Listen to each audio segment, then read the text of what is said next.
إن الحمد لله نحمده ونستعينه ونستغفره ونستهديه ونتوب إليه ونعوذ بالله من شرور أنفسنا وسيئات أعمالنا من يهده الله فلا مضل له ومن يضلل فلن تجد له وليا مرشدا نشهد أن لا إله إلا الله وحده لا شريك له ونشهد أن محمدا عبده ورسوله اللهم صل وسلم وبارك على نبينا محمد وعلى آله وصحبه ومن سار على نهجه واستنى بسنته إلى يوم الدين سبحانك لا علم لنا إلا ما علمتنا إنك أنت العليم الحكيم وسبحانك لا فهم لنا إلا ما فهمت لنا إنك أنت الجواد الكريم وقل ربي زدنا علما وبعد.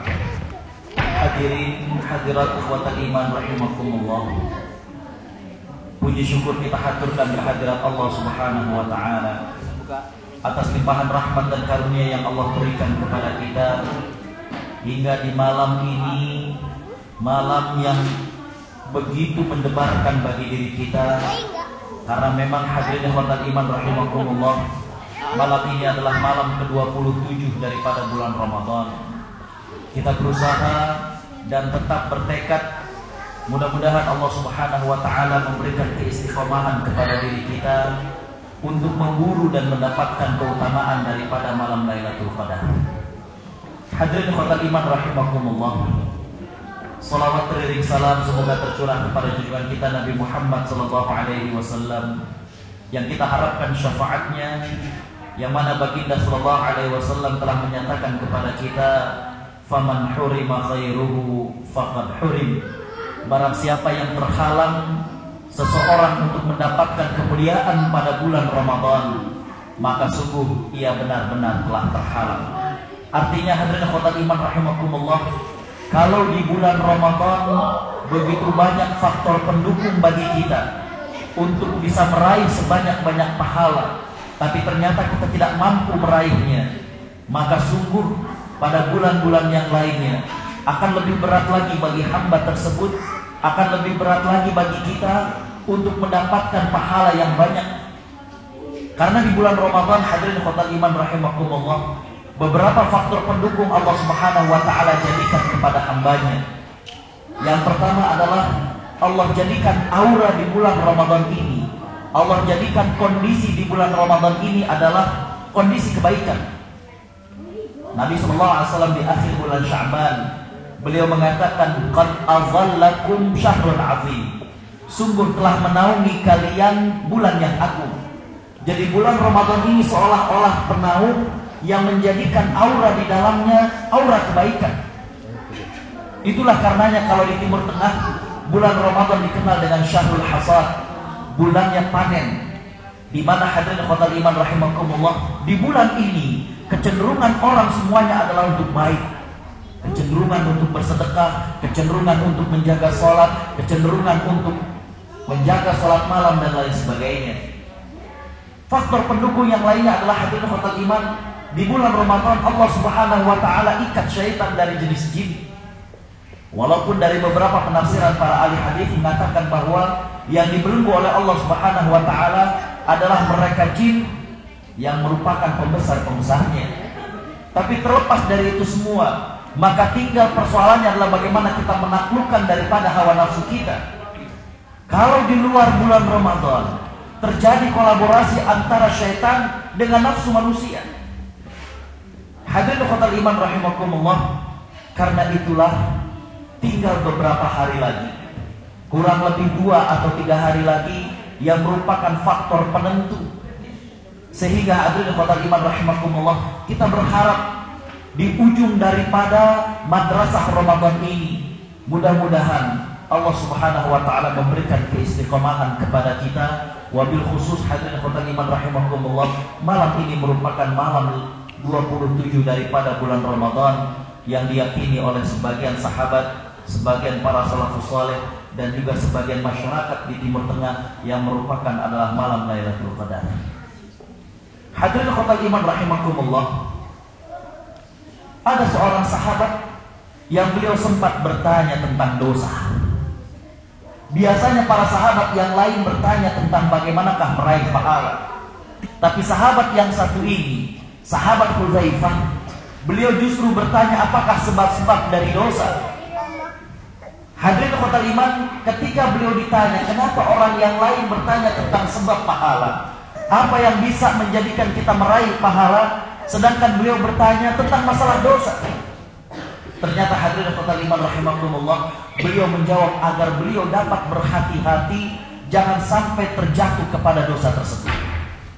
Itulah yang agaknya menjadikan dasar bagi kita. Sehingga malam hari ini kita akan membahas tentang pintu-pintu syaitan dalam menggoda manusia. Hadirin ikhwatal iman rahimakumullah, sebenarnya ada banyak pintu yang dilakukan oleh syaitan untuk melakukan tipu daya menjatuhkan manusia. Yang pastinya hadirin ikhwatal iman rahimakumullah, kita akan melihat upayanya dulu, baru kemudian kita akan melihat pintunya. Upaya yang pertama yang dilakukan oleh syaitan hadirin ikhwatal iman rahimakumullah adalah yang disebut dengan taswis.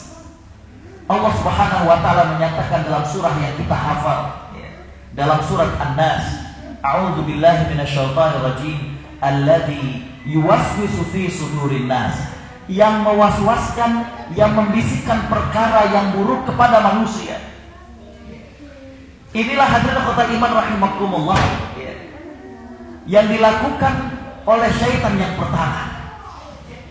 Dia akan menjadikan manusia cenderung untuk hal-hal yang tidak baik, dan dia akan berkolaborasi dengan makhluk yang memang diciptakan Allah untuk mendampingi setiap manusia. Itulah yang dikenal dengan istilah qarin. Dalam terminologi Islam, dalam terminologi agama Islam, hadirin ikhwatal iman rahimakumullah, kita mengenal ada iblis, ada jin, ada syaitan, dan ada qarin. Ini perlu agak lebih sejenak. Yang disebut dengan iblis adalah kalangan jin yang pertama kali Allah ciptakan. Mereka ini satu zaman dengan Nabi Adam alaihissalam. Karena itu dalam surat Al-Baqarah ayat 34, Allah Subhanahu wa taala menyatakan, a'udzu billahi minasyaitonir rajim, wa idz qulna lil malaikati isjudu li Adam fasajadu illa iblis aba wastakbara wa kana minal kafirin. Dan ingatlah ketika kami memerintahkan kepada malaikat untuk sujud tunduk kepada Adam, maka mereka sujud kecuali iblis. Maka iblis enggan dan merasa sombong, dan dia termasuk orang yang kafir. Iblis berbeda dengan malaikat, jin berbeda dengan malaikat. Kalangan jin Allah Subhanahu wa taala ciptakan dari api, sedangkan malaikat Allah Subhanahu wa taala ciptakan dari cahaya. Tapi mengapa dalam ayat surat Al-Baqarah itu teksnya seolah-olah iblis itu merupakan bagian dari masyarakat malaikat?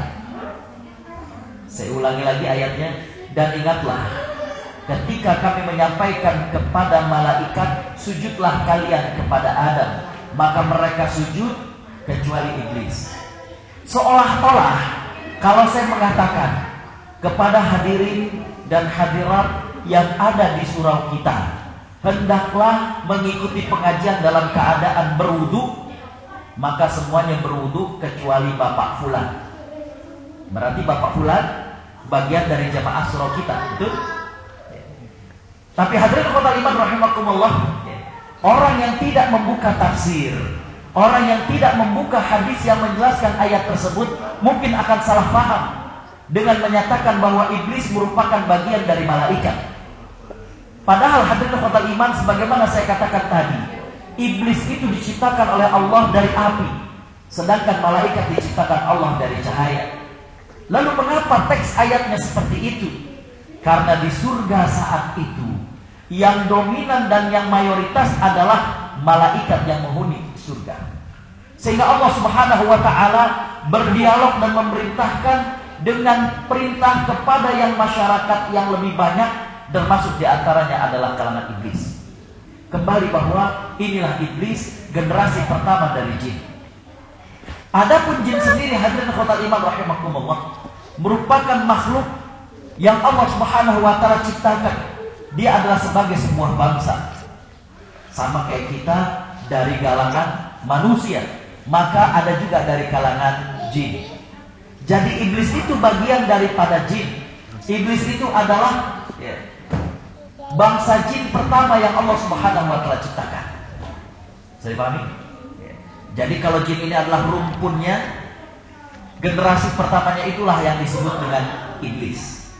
Nah, hanya generasi pertama ini saja yang Allah berikan tenggang waktu sampai hari kiamat.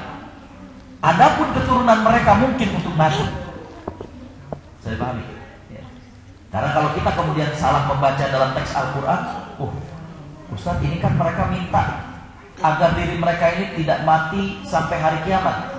Maka kita bisa membayangkan betapa penuhnya dunia ini dengan mereka.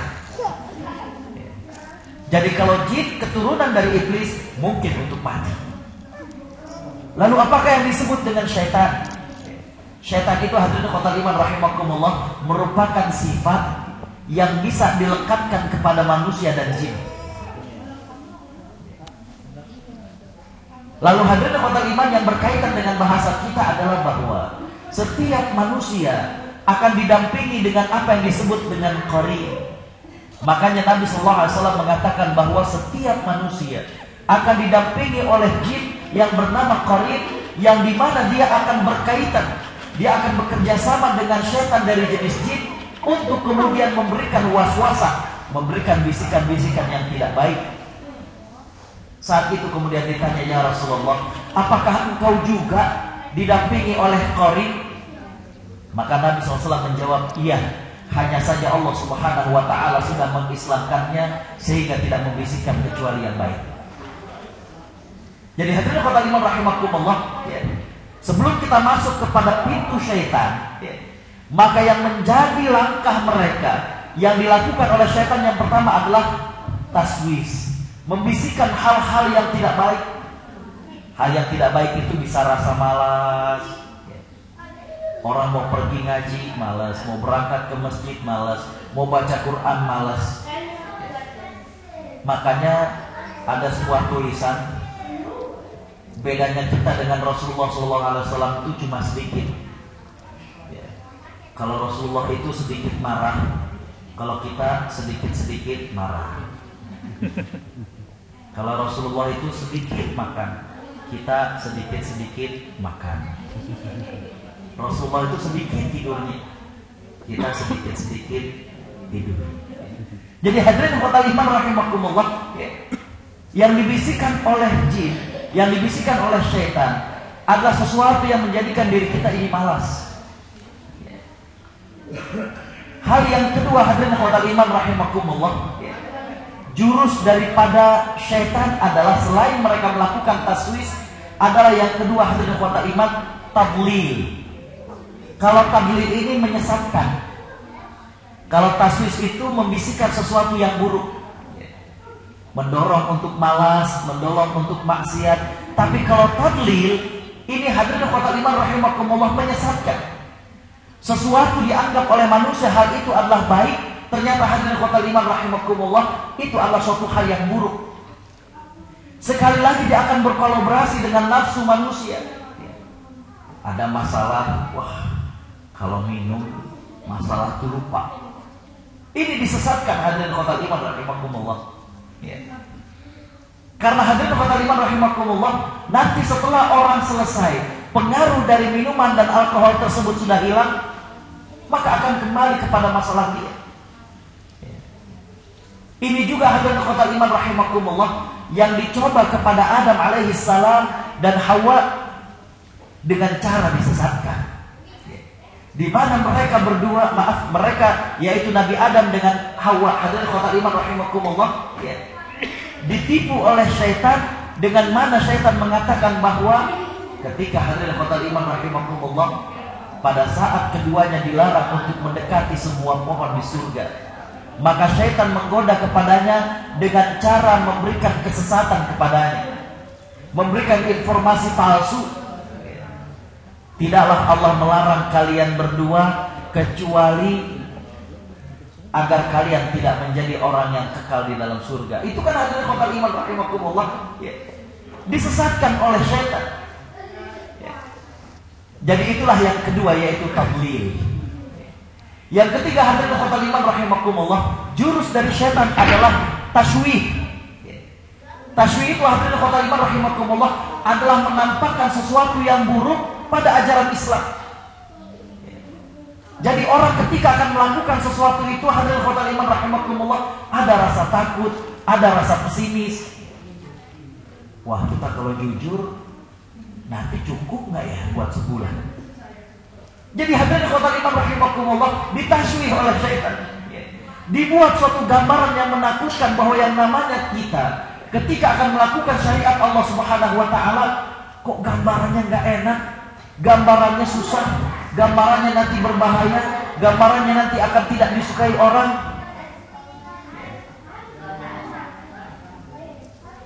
Pengen berangkat haji misalnya, waduh malu gak ya? Ntar pulang kita kan masih muda nih, kadang masih bercanda. Tasywih. Padahal hadirin ikhwatal iman rahimakumullah, dia menjadi sebuah motivasi tersendiri. Jadi tasywih lebih tepat adalah bagaimana syaitan menghiasi amalan-amalan Islam, syariat Islam dengan sesuatu yang kemudian menakutkan, sesuatu yang membuat cemas. Baik cemas itu berkaitan dengan psikologis maupun cemas itu berkaitan dengan rezeki, ekonomi dan lain sebagainya. Hadirin ikhwatal iman rahimakumullah. Yang keempat hadirin ikhwatal iman rahimakumullah, jurus yang dilakukan oleh syaitan adalah hadirin ikhwatal iman takfir, menjadikan manusia kufur kepada Allah Subhanahu wa taala. Dan ini merupakan jurus yang sangat berbahaya sekali, di mana hadirin ikhwatal iman rahimakumullah, manusia tanpa sadar diajak oleh syaitan untuk kemudian mengingkari Allah Subhanahu wa taala atau menduakan Allah Subhanahu wa taala. Ini yang masuk biasanya hadirin ikhwatal iman rahimakumullah melalui sesuatu yang kelihatannya baik tapi ternyata menjauhkan manusia dari Allah Subhanahu wa taala. Contoh hadirin ikhwatal iman, orang-orang yang wirid, orang-orang yang berzikir tidak ada sunnahnya dari Rasulullah SAW. Dibisikkan oleh syaitan awalnya untuk merutinkan membaca salah satu dari nama Allah Subhanahu wa taala. Dibisikkan biar afdal itu sekian ribu kali, biar afdal itu tepat jam sekian malam. Ternyata hadirin ikhwatal iman rahimakumullah, dia merasakan kok setelah 3 bulan dia rutinkan, dia jadi bisa menerawang. Dia jadi bisa melihat, oh kira-kira di ruangan ini ada gangguan ataukah tidak. Hadirin ikhwatal iman rahimakumullah, inilah yang kita khawatirkan hadirin ikhwatal iman, di mana orang kemudian wirid dan zikir bukan lagi karena Allah Subhanahu wa taala, tapi wirid dan zikir karena takut nanti apa yang dia anggap sebagai kelebihan itu kemudian hilang dan tidak ada lagi pada dirinya. Ini adalah suatu hal yang salah hadirin ikhwatal iman rahimakumullah.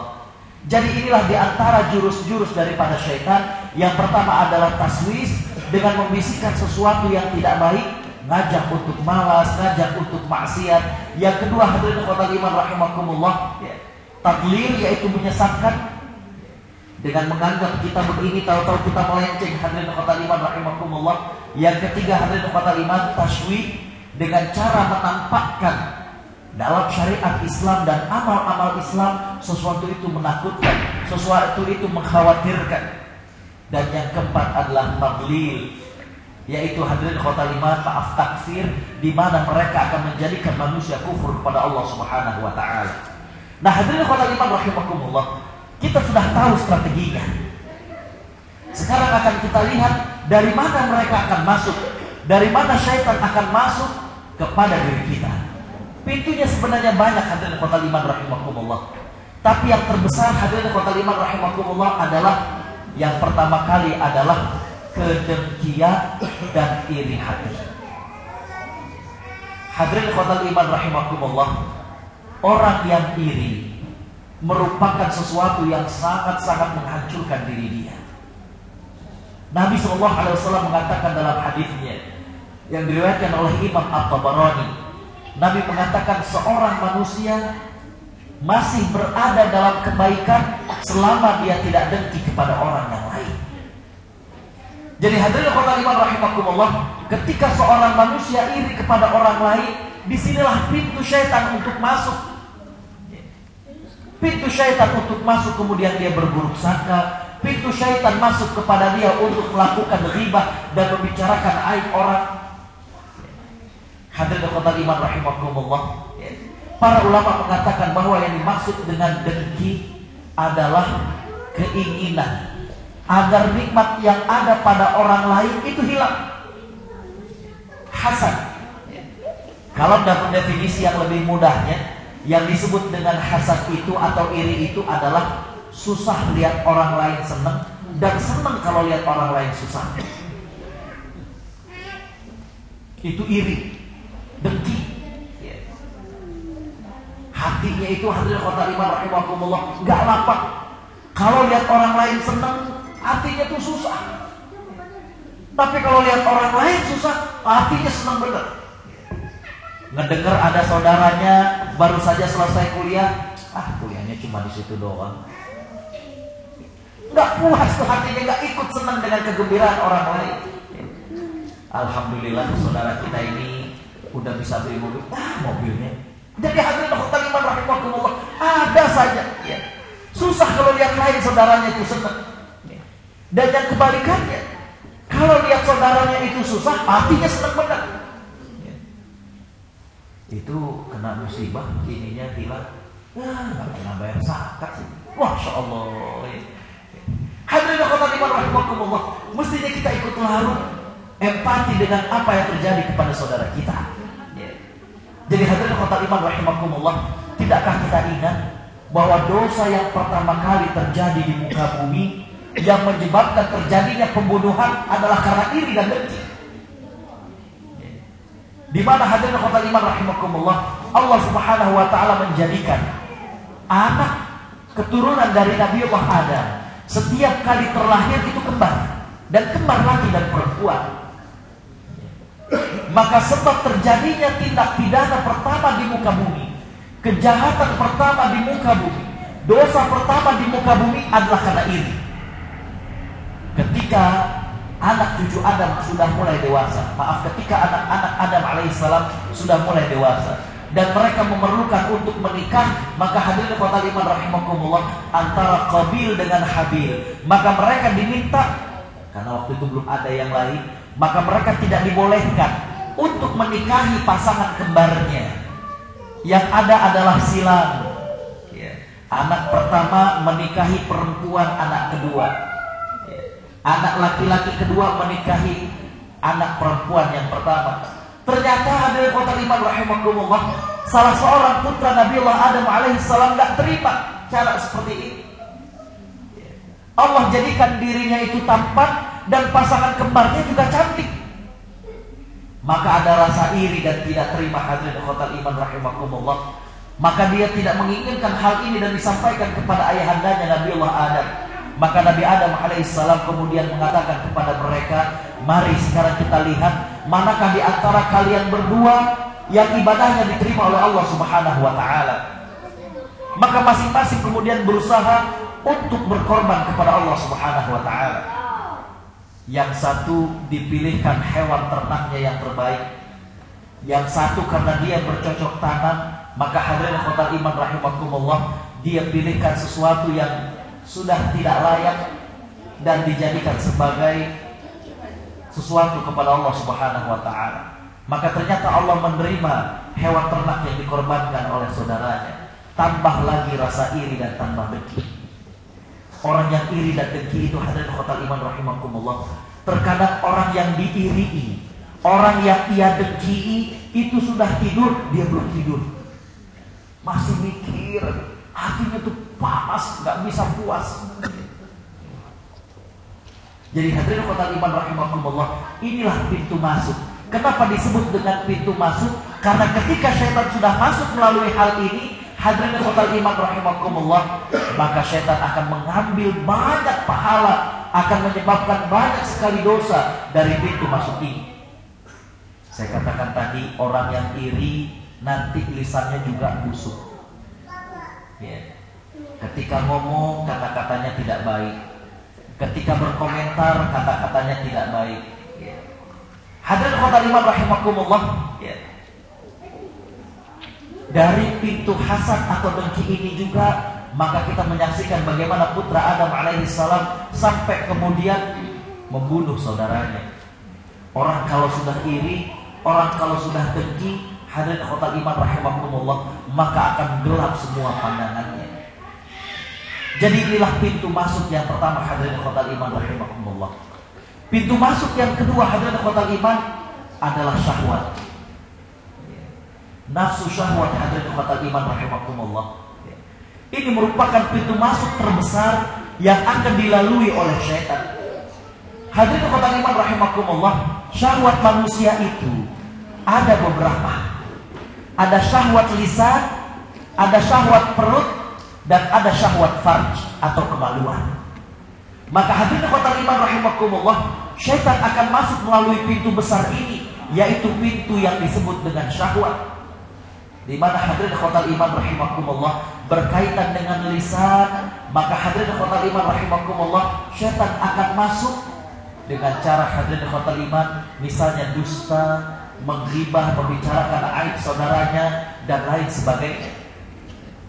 Hadirin khotbah iman rahimakumullah, berkaitan yang menjadi pembahasan kita berkaitan dengan syahwatul batin, syahwat perut. Hadirin khotbah iman rahimakumullah, maka syaitan akan menggoda manusia dengan rasa tidak puas dengan rezeki, tamak, serakah, menghalalkan harta orang lain, mengambil harta orang lain, atau bahkan hadirin khotbah iman rahimakumullah, termasuk dalam syahwat perut adalah seseorang berlebih-lebihan dalam makan. Dikatakan hadirin khotbah iman rahimakumullah, kalau seseorang itu sudah terlalu kenyang perutnya, maka hadirin khotbah iman rahimakumullah akan berat matanya dan akan tertutup akalnya dan akan meningkat syahwat farjnya. Jadi hadirin khotbah iman rahimakumullah, itulah syahwat yang kedua, yaitu syahwat perut.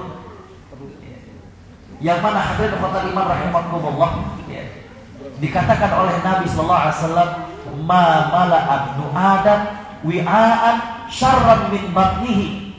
Tidak ada tempat yang lebih buruk untuk dipenuhi kecuali daripada perut manusia. Jadi kalau dituruti, hadirin khotbah iman rahimakumullah, akan terus-terusan ingin seperti itu. Yang ketiga, hadirin khotbah iman rahimakumullah, adalah syahwatul farj, syahwat daripada kemaluan.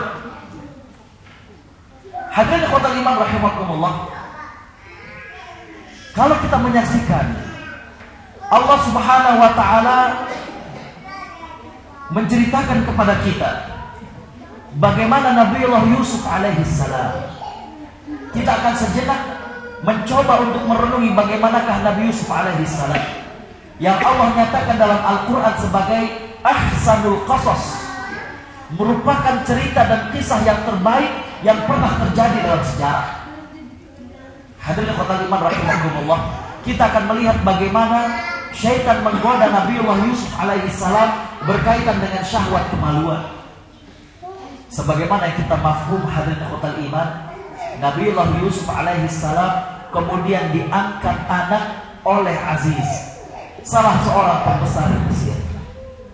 Hadirin khotbah iman rahimakumullah, istri daripada Aziz adalah seorang wanita yang teramat terpikat dengan Nabiullah Yusuf alaihissalam. Maka dalam Al-Quran Allah Subhanahu wa ta'ala menceritakan dari ayat 30-an sampai ayat 60-an bagaimana Allah Subhanahu wa ta'ala menggambarkan begitu inginnya Zulaikha, istri daripada Aziz, untuk memperdaya Nabiullah Yusuf alaihissalam. Al-Quran menggambarkan, hadirin khotbah iman rahimakumullah, maka ketika Nabi Yusuf sudah dipanggil, kemudian hadirin khotbah iman, Zulaikha mengunci pintu tersebut, maka kemudian Zulaikha memanggil kepada Yusuf, kemarilah. Maka hadirin khotbah iman rahimakumullah, Nabi Yusuf alaihissalam mengatakan, aku berlindung kepada Allah Subhanahu wa ta'ala. Al-Imam Ibnu Qayyim, beliau menjelaskan bahwa dalam kejadian Nabi Yusuf alaihissalam ada beberapa hal yang menunjukkan bagaimana perjuangan Nabi Yusuf untuk menahan godaan yang berkaitan tentang syahwat kemaluan. Yang pertama kata Imam Ibnul Qayyim yang menunjukkan bagaimana perjuangan Nabi Yusuf adalah yang pertama, godaan dari Zulaikha itu kepada Nabi Yusuf, sedangkan Nabi Yusuf adalah lelaki yang normal. Kalau perempuan menggodain laki-laki yang tidak normal, nggak jadi masalah.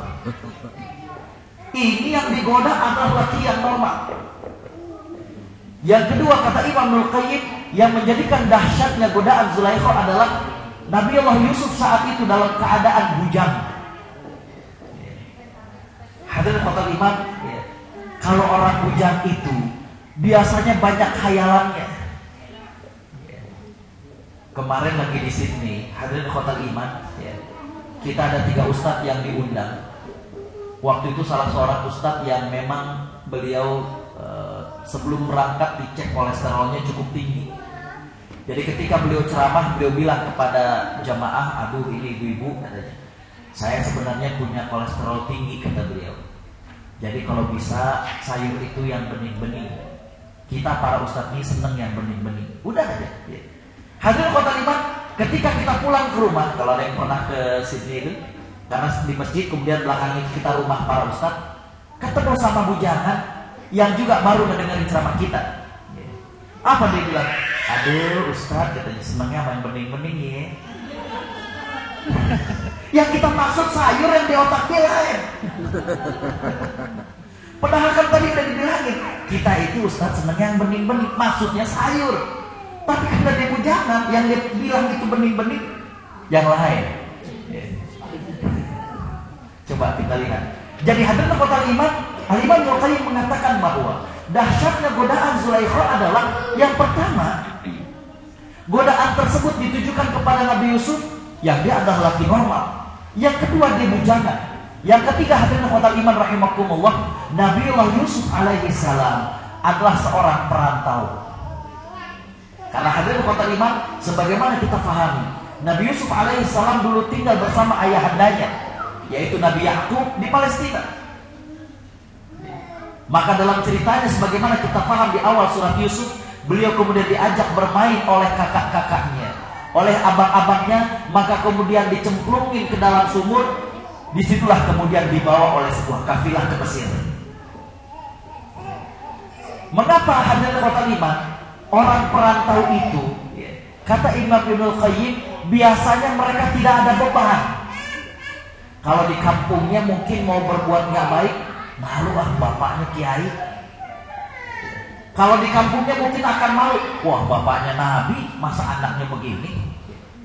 Itulah yang menjadikan kalau kita lihat mereka-mereka yang merantau, niatnya tadinya belajar ke Australia, ternyata karena jauh dari orang tua, nggak ada tuh beban orang tuanya, nggak ada yang tahu bapaknya ini.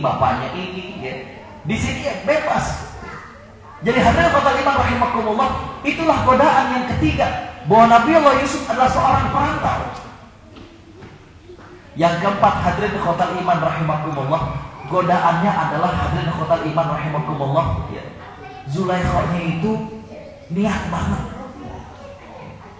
Dari mana tahunya niat banget? Karena hadirin khotul iman rahimakumullah, dalam ayat tersebut Allah Subhanahu wa taala menyatakan wa ghallaqatil abwab, dan Zulaikha mengunci pintu-pintu.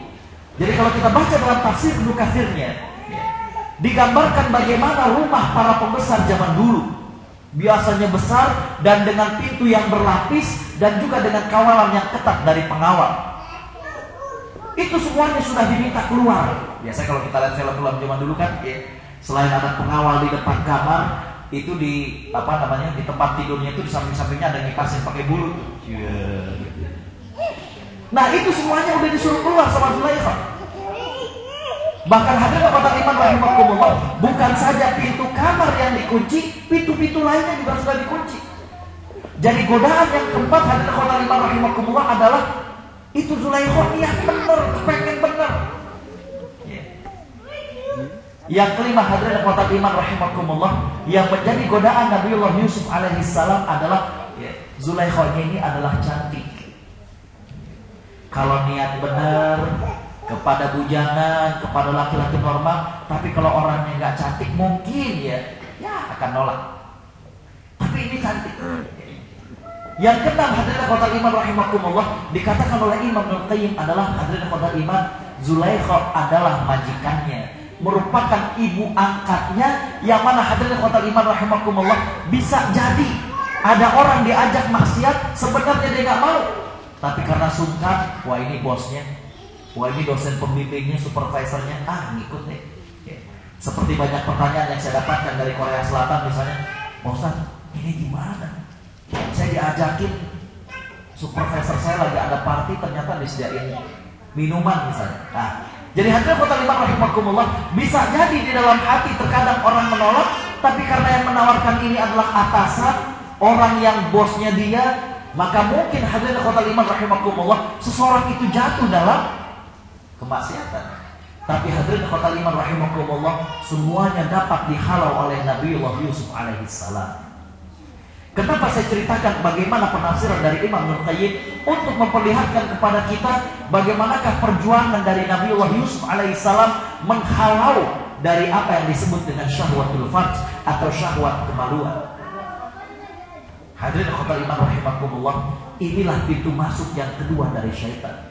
Ketika syaitan sudah masuk melalui syahwat, maka hadirin khotbah iman rahimakumullah, akan banyak kerusakan yang terjadi. Syahwat dari lisan, seseorang bisa berdusta. Syahwat lisan, seseorang bisa menceritakan aib orang lain yang disebut dengan ghibah. Syahwat dari perut, hadirin khotbah iman, tidak pernah terasa puas dan lain sebagainya. Hadirin khotbah iman, dan juga syahwat kemaluan yang menjadikan orang tidak, hadirin khotbah iman, memperdulikan mana yang halal dan mana yang haram.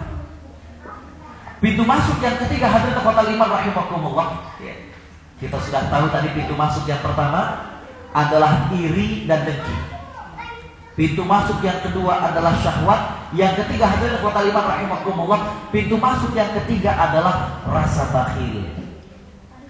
Nabi SAW mengatakan dalam hadisnya, salasun muhlika, ada 3 perkara yang akan membinasakan manusia.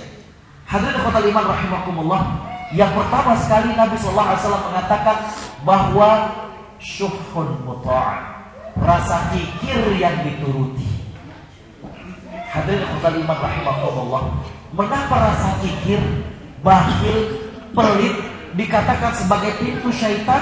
Karena hadirin khotbah iman rahimakumullah, para ulama mengatakan orang yang pelit, orang yang kikir, bukan saja tadinya dia mau sedekah kemudian gak jadi, tapi orang yang bakhil, hadirin khotbah iman rahimakumullah, berarti dia ragu dengan Allah Subhanahu wa taala. Dan hadirin khotbah iman rahimakumullah, kalau orang sudah bakhil, hadirin khotbah iman rahimakumullah, maka yang bermasalah itu adalah bagaimana keyakinan dia dengan Allah Subhanahu wa taala.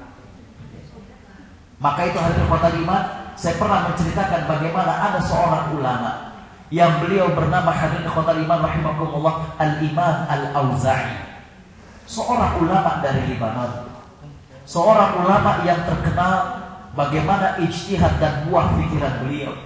Sampai-sampai hadirin khotbah iman rahimakumullah, dinyatakan bahwa kalau saja murid-murid dari Imam Al-Auza'i ini kemudian menyebar keluar daripada negara Libanon, maka beliau layak untuk menjadi imam yang keempat dari imam yang mazhab tadi.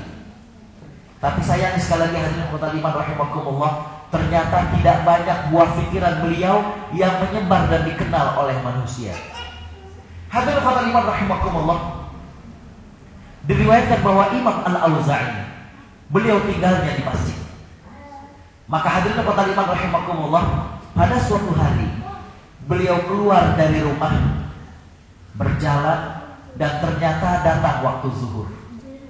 Maka kemudian beliau masuk ke salah satu masjid dan sholat sebagai makmum. Hadirin khotbah iman rahimakumullah, setelah selesai sholat, maka sang imam menghadap ke jamaah sebagaimana biasa dan sebagaimana disunnahkan. Ketika dia menghadap kepada jamaah atau kepada makmum, maka dia berjumpa dengan Imam Al-Auza'i dan dia kenal. Maka didatangi imam tersebut dan kemudian disampaikan, wahai imam, Aku mendengar engkau hidup di masjid. Dari mana makanmu? Sebuah pertanyaan yang bagi kita sering untuk kita tanyakan, dan kita menganggapnya terkadang adalah pertanyaan yang biasa saja. Tapi Imam Al-Auza'i ditanya dari mana makannya, berubah paras beliau. Beliau kemudian mengatakan, apakah engkau bertanya tadi itu tulus dari dalam hatimu? Kaget imam masjid itu. Belum sempat dia jawab, maka Imam Al-Auza'i kemudian mengatakan, kalau engkau bertanya dari dalam hatimu, la u'idus sholat, aku akan mengulangi sholat. Tambah kaget lagi. Hadirin ikhwatal iman rahimakumullah. Maka kemudian Al-Imam Al-Auza'i mengungkapkan sebuah kalimat yang sampai sekarang dicatat dengan tinta emas. Imam Al-Auza'i kemudian mengatakan, fa innahu man syakka fil rizqi syakka fil khaliqi. Karena sesungguhnya barang siapa yang ragu dengan rezeki, berarti ragu dengan Allah yang pernah menciptakan. Jadi hadirin ikhwan rahimakumullah, orang yang bakhil atau orang yang kikir, pada hakikatnya yang menjadi masalah adalah ragu nggak dia dengan rezeki yang Allah akan berikan kepada dirinya. Hadirin ikhwan rahimakumullah, inilah yang menjadi permasalahan. Karena itulah nantinya hadirin ikhwan rahimakumullah, ketika seseorang dimasuki oleh syaitan dengan pintu bakhil ini, maka hadirin ikhwan rahimakumullah, dia akan sangat-sangat perhitungan dengan hartanya, bahkan mungkin hadirin ikhwan rahimakumullah, perhitungan dengan waktu dan pikiran yang akan dia berikan buat dakwah ini.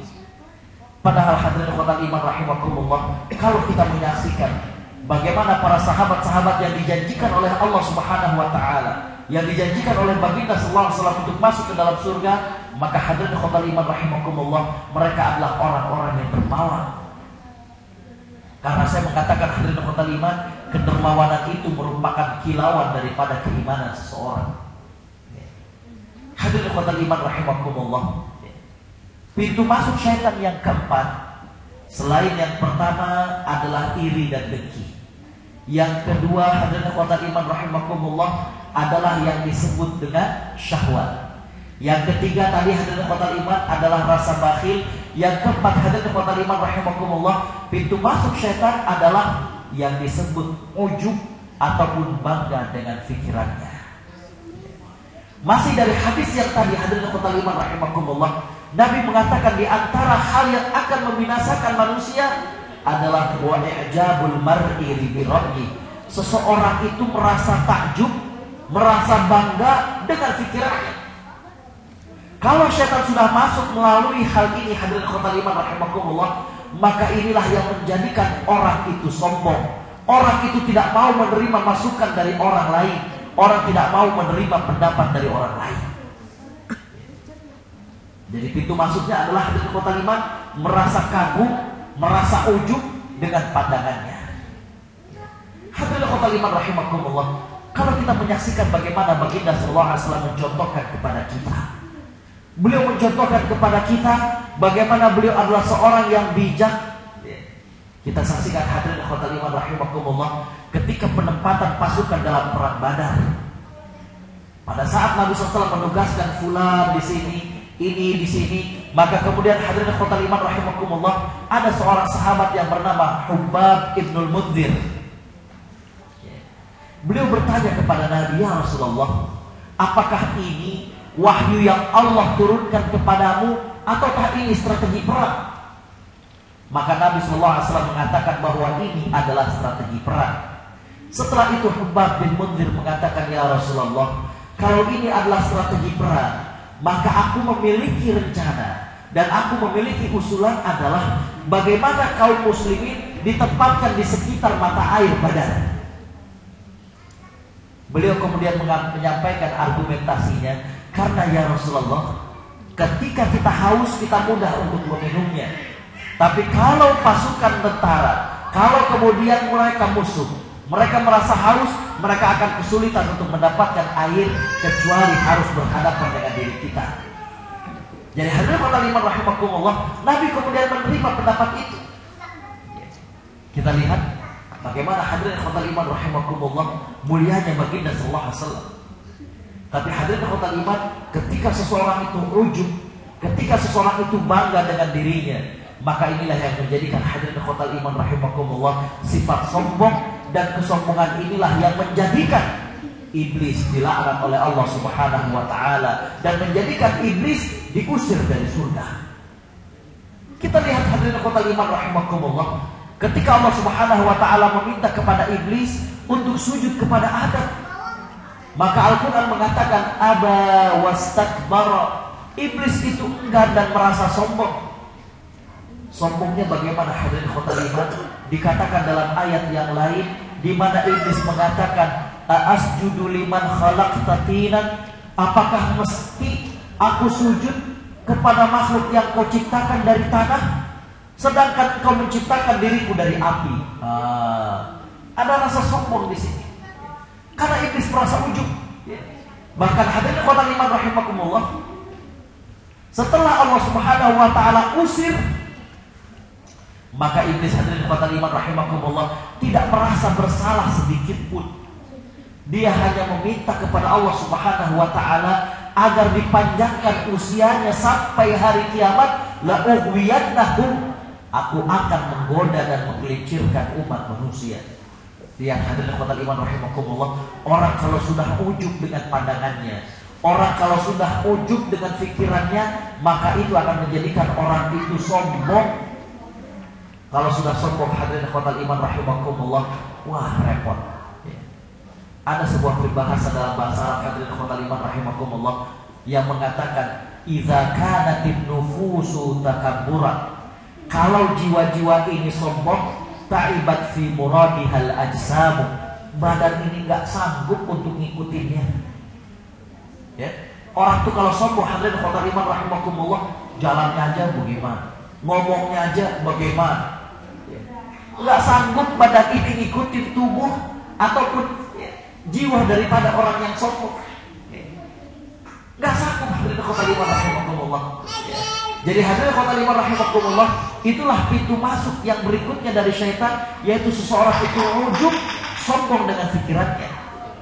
Makanya hadirin ikhwatal iman rahimakumullah, Islam sudah menganjurkan dari jauh-jauh hari bahwa hadirin ikhwatal iman rahimakumullah, akal manusia itu terbatas. Akal manusia itu terbatas.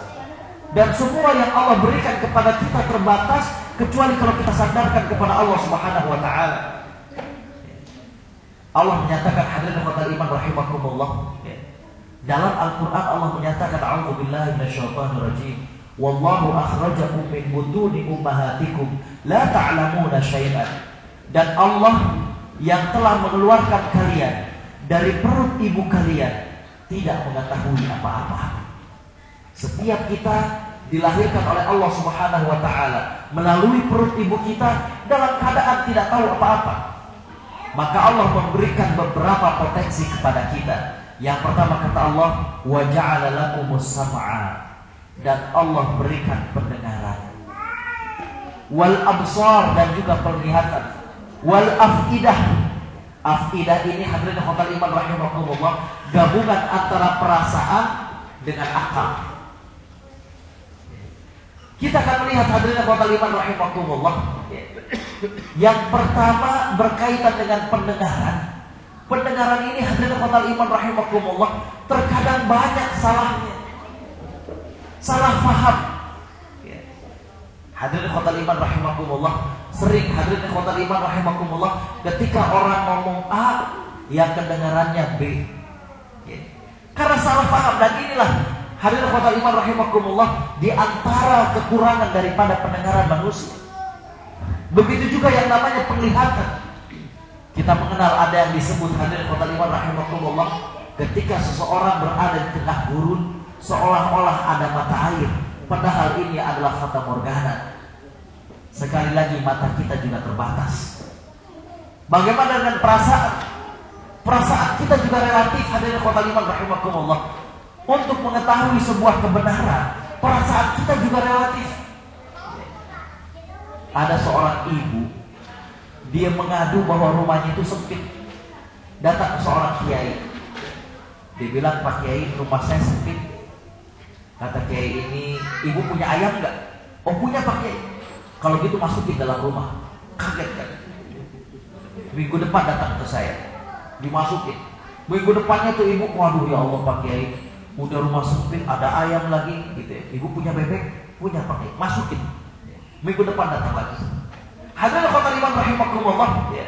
Sampai 3 minggu binatang yang dia punya disuruh masukin ke dalam rumahnya. Setelah 3 minggu datang, maka kata Pak Kiai, sekarang itu ayam, itu bebek dan lain-lainnya keluarin dari rumah. Hadirin khotbah iman rahimakumullah. Maka minggu depan datang ke ibu, baru nyampe pagar rumah Kiai, apa yang dia bilang? Alhamdulillah Pak Kiai, rumah saya luas sekarang.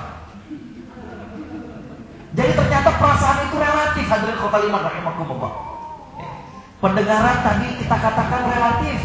Terkadang kita salah dengar. Tadi hadirin khotbah iman rahimakumullah. Nah, ini online nggak salah. Tapi yang pastinya telinga kita itu sering kelirunya. Hadirin khotbah iman, begitu juga dengan mata. Dia relatif untuk mencapai sebuah kebenaran. Itulah karenanya ada fata morgana dan lain sebagainya. Begitu juga yang namanya perasaan. Wah, perasaan lebih jauh lagi. Makanya kalau kita lihat hadirin khotbah iman rahimakumullah, seniman itu kadang kita bingung ya. Seniman misalnya berkaitan dengan musik, nyanyinya kan begitu. Hatiku hancur mengenang Dito. Jangankan hancur, dalam ilmu psikologi, gopal dikit aja itu yang disebut dengan stres. Apalagi hancur. Seniman misalnya ngelukis, dulu kita lagi kecil kan, gunungnya segitu, pohon kelapanya tinggi gitu. Itu perasaan. Nah, potensi yang keempat yang Allah berikan adalah akal atau rasio. Hadirin khotbah iman rahimakumullah, kembali akal manusia juga terbatas. Hadirin khotbah iman rahimakumullah. Untuk mencapai sebuah kebenaran, kalau seorang manusia mendewa-dewakan akal saja tanpa berpandukan dari Al-Quran dan Sunnah, maka sering kelirunya. Akal manusia itu sangat relatif. Orang sepandai apapun hadirin khotbah iman rahimakumullah, maka akalnya adalah sangat-sangat relatif. Diceritakan hadirin khotbah iman rahimakumullah, di masa Romawi ada seorang pakar hukum. Dia seorang pengacara terkenal. Suatu hari datang seseorang dan dia anak muda. Dia datang kepada pengacara tersebut dan mengatakan, wahai tuan, aku dengar engkau adalah pengacara hebat. Aku ingin belajar darimu. Maka kemudian kata pengacara terkenal tersebut, boleh. Hadirin khotbah iman rahimakumullah. Kemudian si anak muda yang ingin belajar itu, dia kemudian mensyaratkan, aku ingin belajar kepadamu, tapi aku tidak akan bayar uang belajar kecuali kalau aku menang pada kasus yang pertama.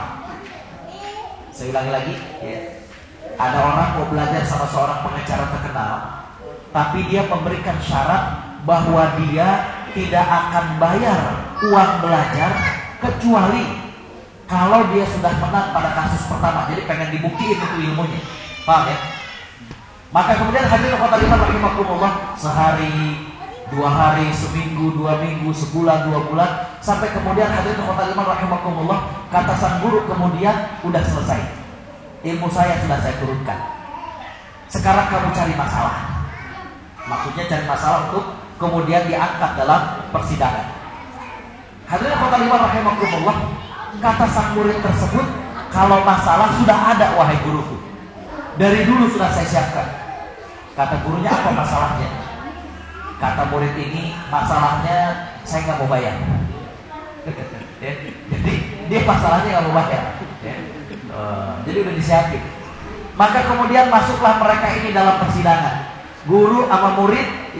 Seorang guru adalah seorang pengacara hebat sama muridnya, dan ada majelis hakim. Hadirin khotbah iman rahimakumullah, sebelum dimulai, maka sang murid itu kemudian instruksi, wahai majelis hakim, sidang ini nggak usah dilanjutkan. Kenapa nggak usah dilanjutkan? Karena saya ini, hadirin khotbah iman rahimakumullah, kalah atau menang, saya nggak akan bayar. Kok bisa begitu? Sang murid kemudian mengatakan, kalau saya menang, kan tuntutannya saya nggak bayar. Berarti kalau saya menang, saya nggak bayar. Oke? Dan kalau saya kalah, dulu guru saya itu udah janji, bahwa saya itu akan bayar kalau menang dalam kasus pertama. Paham ya? Jadi kalah atau menang saya nggak akan bayar. Sang guru kemudian mengatakan ke majelis hakim sidang dilanjutkan. Kenapa begitu? Karena saya kalah atau menang akan terima bayaran. Kok begitu? Kan hadirin khotul iman, beliau mengatakan sidang ini saya menuntut untuk dibayar. Kalau saya menang berarti saya dapat bayaran. Kalau saya kalah, dia kan dulu janji bahwa dia akan membayar kalau menang dalam kasus pertama. Ini hakim bingung, dia bilang sidang ditunda minggu depan. Ini untuk menunjukkan hadirin khotul iman bahwa yang namanya akal manusia dimulak-balik begitu juga bingung. Ini sidang mau dilanjutkan atau enggak? Ternyata kedua-duanya mengklaim yang satu tetap nggak bayar, yang satu tetap bayar. Jadi hadirin khotul iman rahimakumullah, kembali bahwa ketika seseorang itu ujub, ketika seseorang itu bangga dengan pikirannya, takjub dan melupakan bahwa mungkin untuk keliru, maka hadirin khotul iman rahimakumullah, ini merupakan pintu syaitan untuk menjadikan manusia itu sombong dan manusia tidak mau menerima nasihat dari orang lain. Hadirin khotul iman rahimakumullah, lalu apakah yang kemudian menjadikan diri kita terselamatkan? Yang pertama tadi dari tipu daya syaitan yang ada 4 tadi. Kemudian bagaimana kemudian agar jangan sampai syaitan masuk melalui pintu-pintu tersebut? Yang pertama hadirin khotul iman rahimakumullah adalah bagaimana kita harus berani berselisih dengan keinginan syaitan. Kalau syaitan ngajak kita malas masuk melalui pintu syahwat, kita tutup, enggak, saya harus begini. Kalau syaitan kemudian ngajak kita untuk bakhil, wah enggak, saya harus begini. Kalau syaitan kemudian membisikkan kepada kita untuk iri, tidak, kita akan serahkan kepada Allah Subhanahu wa taala. Jadi yang pertama adalah bagaimana kemudian kita lawan. Hadirin khotul iman rahimakumullah, itulah yang dilakukan oleh Umar bin Khattab, di mana beliau mempermalukan jiwanya agar jangan sampai hadirin khotul iman rahimakumullah, jiwanya ini bagaikan bayi yang akan terus-menerus untuk merongrong dan juga menggoda dirinya. Di Umar selalu mengatakan dalam dirinya, hadirin khotul iman rahimakumullah, Umar selalu mempermalukan dirinya untuk kemudian agar jangan sampai timbul sifat-sifat yang itu merupakan pintu masuk syaitan, sombong, syahwat dan lain sebagainya. Jadi langkah yang pertama yang bisa kita lakukan adalah bagaimana kita menyelisihi, bagaimana kita melawan dari apa yang dilakukan oleh syaitan. Kalau syaitan mengajak kepada kita untuk bakhil, kita lawan. Kalau syaitan mengajak kita untuk menuruti syahwat, kita lawan. Yang kedua hadirin khotul iman rahimakumullah, bagaimana kita bisa menutup pintu-pintu yang akan dimasuki oleh syaitan. Hadirin khotul iman adalah dengan keikhlasan. Orang yang ikhlas itu luar biasa. Allah Subhanahu wa taala menyatakan bahwa iblis, syaitan akan mampu menggoda anak cucu Adam illa ibadaka minhumul makhlasin, kecuali hamba-hambamu, kata syaitan, yang mereka itu ikhlas. Artinya hadirin khotul iman rahimakumullah, kenapa ikhlas? Kok bisa menangkal daripada godaan syaitan, menangkal daripada tipu daya syaitan? Karena hadirin khotul iman rahimakumullah, ketika syaitan ingin masuk melalui iri dan dengki, kita ikhlaskan. Ya alhamdulillah, itu mah emang rezekinya dia. Alhamdulillah, itu mah. Jadi hadirin khotul iman rahimakumullah, ketika itu, ketika keikhlasan itu ada dalam diri seorang manusia, maka dia akan selalu berpikiran positif. Yang kedua hadirin khotul iman rahimakumullah, ketika syaitan akan masuk melalui syahwat, maka hadirin khotul iman rahimakumullah, dia ingat ketika syaitan ingin masuk melalui syahwat perut, bagaimana seseorang yang mengambil apa yang tidak berhak bagi diri dia, maka dia selalu ingat kepada Allah Subhanahu wa taala. Yang ketiga hadirin khotul iman rahimakumullah, bagaimana kita bisa menghalangi tipu daya syaitan. Yang ketiga adalah hadirin khotul iman rahimakumullah, dengan memperbanyak zikir dan istighfar kepada Allah Subhanahu wa taala.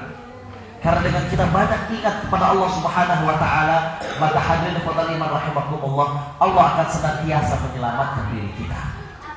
Zikir yang dimaksud bukan saja zikir dengan lisan, tapi ketentraman batin kita untuk senantiasa bersama Allah Subhanahu wa taala. Di kantor, di rumah, saat mengajar, saat bekerja dan lain sebagainya, kita kondisikan dalam keadaan selalu mengingat Allah Subhanahu wa taala. Yang keempat, hadirin khotul iman rahimakumullah, yang bisa menutup pintu-pintu syaitan adalah dengan cara kita bersama-sama. Bersama-sama inilah hadirin khotul iman rahimakumullah yang bisa menjadikan diri kita istiqomah di jalan Allah Subhanahu wa taala. Kalau sendirian itu hadirin khotul iman rahimakumullah, kata Nabi sallallahu alaihi wasallam, sesungguhnya serigala itu akan menerkam kepada kambing yang sendirian. Innama ya'kulu dhi'bu al-ghanam al-qasiyah. Hanya saja serigala itu akan memakan kambing yang sendirian. Kalau kita melihat bagaimana film flora dan fauna, ketika ada seekor hadirin khotul iman, seekor singa berusaha untuk menekan kumpulan daripada kerbau liar, dia tidak langsung menerkam, tapi dia putari daripada kumpulan tersebut, sampai kemudian ada satu yang tidak lagi mau berjamaah dengan kawan-kawannya. Dia kemudian keluar dari kelompoknya, inilah yang dikejar dan inilah yang diterkam oleh singa itu. Jadi hadirin khotul iman rahimakumullah, dengan kita silaturahim seperti ini, berada dalam pengajian-pengajian, menjadikan diri kita terjaga hadirin khotul iman rahimakumullah daripada godaan syaitan.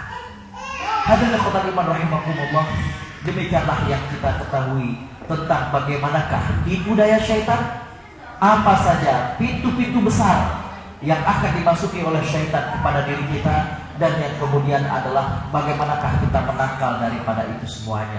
Hadirin khotul iman rahimakumullah, mudah-mudahan kajian ini menjadi suatu bekal bagi kita, suatu semangat bagi kita untuk kemudian hadirin khotul iman bisa menjadikan syaitan seperti yang Allah Subhanahu wa taala menyatakan, sesungguhnya syaitan adalah aduwwun lakum, musuh bagi kalian, fattakhiduhu aduwa, maka jadikanlah syaitan betul-betul sebagai musuh. Hadirin khotul iman rahimakumullah, demikian yang bisa saya sampaikan, kurang lebihnya mohon maaf. Jazakumullahu khairan. Assalamualaikum warahmatullahi wabarakatuh. Ada yang ditanyakan?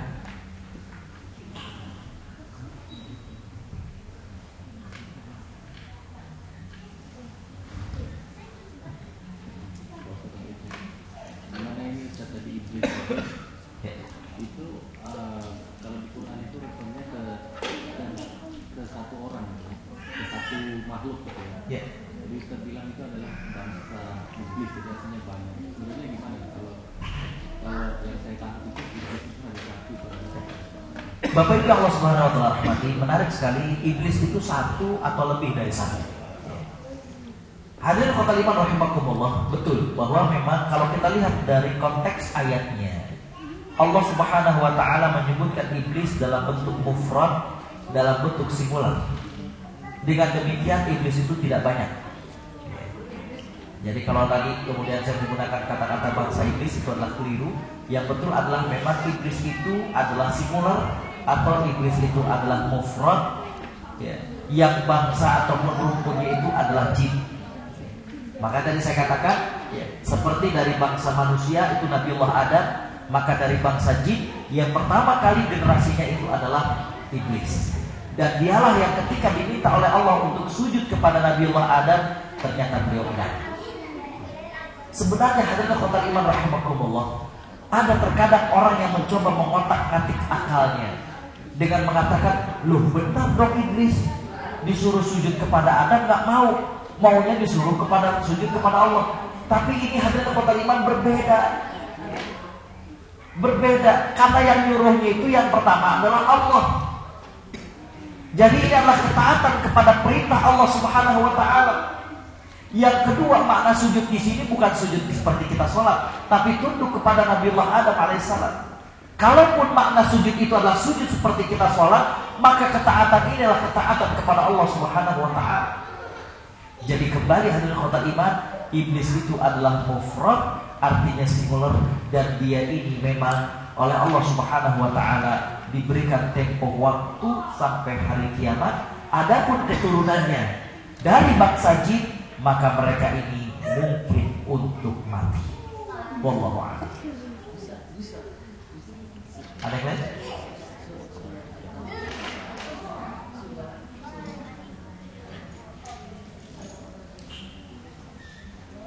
Cukup? Hadirin khotal iman rahimakumullah, kalau memang dicukupkan, insyaallah besok kita akan lanjutkan kajian kita, yaitu sahabat ke-9 dan ke-10 yang dijanjikan untuk masuk surga. Dan insyaallah pada besok malam kita hadirin khotal iman rahimakumullah akan membahas surga dan neraka dalam Al-Quran dan Sunnah. Bagaimana Al-Quran dan Sunnah menceritakan tentang surga, bagaimana Al-Quran menceritakan tentang neraka, bagaimana keadaan kenikmatan di surga, penghuninya, dan lain sebagainya. Mudah-mudahan Allah Subhanahu wa Ta'ala memberikan keistiqomahan kepada kita. Dan hadirin khotal iman rahimakumullah, saya mengajak kepada diri saya pribadi dan juga kepada hadirin bahwa malam-malam ini merupakan malam-malam yang sangat-sangat berarti kepada kita. Menit-menit yang begitu bernilai karena kita berada di ujung daripada bulan Ramadan. Apalagi hadirin khotal iman, malam ini merupakan malam ganjil, yaitu malam ke-27. Maka marilah hadirin khotal iman, kita tingkatkan ibadah kita dari mulai kita zikir, berdoa, sholat malam, qiyamul lail, bersedekah, dan lain sebagainya. Hadirin khotal iman rahimakumullah, mudah-mudahan kitalah orang-orang yang mendapatkan nikmat dan rezeki Lailatul Qadar, di mana malam tersebut merupakan malam yang lebih baik dari 1000 bulan. Dan juga selain keberkahan daripada malam Lailatul Qadar, di mana dia lebih baik dari 1000 bulan, maka pada malam Lailatul Qadar Allah menurunkan malaikat. Saking berduyun-duyunnya, saking banyaknya turun ke muka bumi, maka karena itulah disebut dengan Lailah atau malam Al-Qadar, yang artinya sempit. Di mana karena begitu banyaknya malaikat turun, malaikat berbondong-bondong untuk mencatat apa yang diminta oleh manusia dari mulai malam hatta matla'il fajr, sampai terbit fajar, sebagaimana yang Allah sampaikan dalam surat Al-Qadar. Karena itu hadirin khotal iman, siapkan doa-doa terbaik kita untuk Allah Subhanahu wa Ta'ala. Kita mau minta apa, sampaikan hajat kita kepada Allah Subhanahu wa Ta'ala. Hajat kita, hajat pasangan hidup kita, apa yang diinginkan kita untuk anak kita, ibu bapak kita, atau mungkin yang lainnya. Hadirin khotal iman rahimakumullah, marilah kita tutup kajian kita dengan sama-sama membaca tasbih kafaratul majlis. Subhanakallahumma wa bihamdik, asyhadu an la ilaha illa anta, astaghfiruka.